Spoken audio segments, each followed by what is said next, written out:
बिस्मिल्लाहिर्रहमानिर्रहीम, अस्सलामु अलैकुम। मैं हूं हमजा अशरफ और मैं हूं सफिया खान। शामिल करते हैं हेडलाइंस।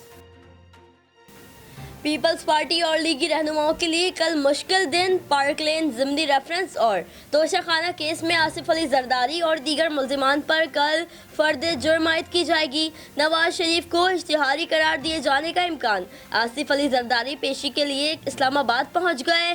नैब ने अहम पेशी के लिए वजारत दाखिला से इजाफी नफरी और प्रोसिक्यूशन टीम के लिए रेंजर्स की सिक्योरिटी मांग ली। समझते थे कि सिर्फ कराची का हाल ही बुरा है, मगर अंदरूनी सिंध के तो हालात बदतरीन है। वफाकी वजीर इत्तलात शिबली फराज की पीपल्स पार्टी पर कड़ी तनकीद। कहा, पीपल्स पार्टी 10% के हिसाबो किताब से ऊपर ही नहीं जा सकती।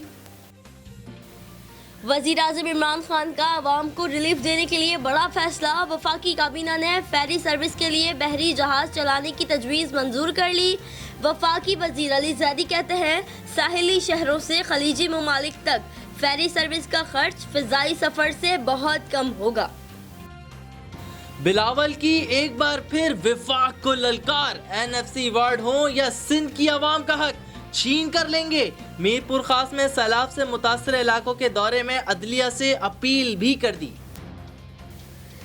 वफाकी काबीना के इजलास में वज़ीर आज़म का IG पंजाब की कारकर्दगी पर तहफ़्फ़ुज़ात का इजहार। काबीना को एतमाद में लिया। कहा, IG की नीयत पर कोई शक नहीं, लेकिन मसला डिलीवरी का है। वज़ीर आला पंजाब उस्मान बुज़दार ने भी दो टोक कह दिया।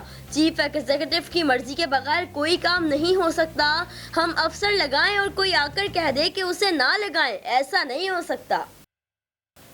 पीपल्स पार्टी के चेयरमैन की तरह वजीर आजम को सिंध वालों के साथ होना चाहिए। सिंध हुकूमत मदद के लिए विफाक की तरफ देख रही है। मुर्तज़ा वहाब ने एक बार फिर दोहरा दिया, 1100 अरब रुपए में से 800 अरब रुपए सिंध हुकूमत के हैं। कितना ही। मजीद खबरों और अपडेट्स के लिए विजिट करें हमारी वेबसाइट csnlive.tv। इसके अलावा आप हमें फेसबुक और ट्विटर पर भी ज्वाइन कर सकते हैं। देखते रहिए CSN।